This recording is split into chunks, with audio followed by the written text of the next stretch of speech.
Mesdames et messieurs, bonsoir et merci de suivre ce flash d'information de 18h sur la télévision nationale du Burkina.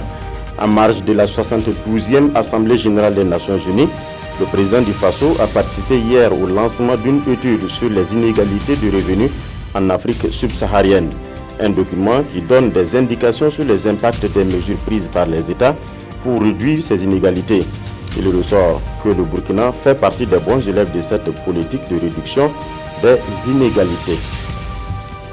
On revient au Burkina, plus précisément à Bobo-Dioulasso, pour parler de cette concrétisation de promesses présidentielles.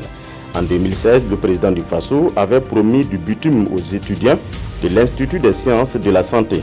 Aujourd'hui, en l'absence de Roch-Marc Christian Kaboré, c'est Paul Kabakeba, le Premier ministre, qui lance les travaux de la voie menant à l'Institut. C'est une route longue de 5 km qui sera bitumée à hauteur de 3 milliards de francs CFA. Avec la Banque mondiale, le programme d'appui aux collectivités territoriales vient d'avoir son financement additionnel. C'est une enveloppe de 30 milliards de francs CFA que le partenaire financier du Burkina vient d'accorder au gouvernement pour sa politique de décentralisation. Il s'agit là de la phase 2 du programme qui est concernée par ce don. La 6e vague des pèlerins du Hajj 2017 est arrivée tôt ce matin à l'aéroport international de Ouagadougou. 424 fidèles musulmans sont à bord de ce vol spécial, un nombre qui porte à 2500 les pèlerins qui ont déjà rejoint le Burkina.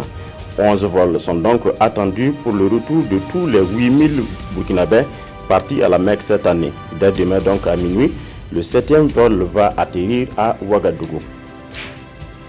Au Kenya, la police a fait usage de gaz lacrymogène pour disperser des manifestants favorables contre l'invalidation de la présidentielle du 8 août dernier.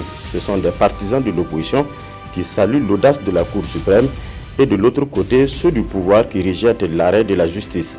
Aidée par des abeilles, la police a réprimé les deux manifestations qui se tenaient pendant que la Cour suprême présentait les raisons de sa décision. Voilà, c'est tout pour ce flash.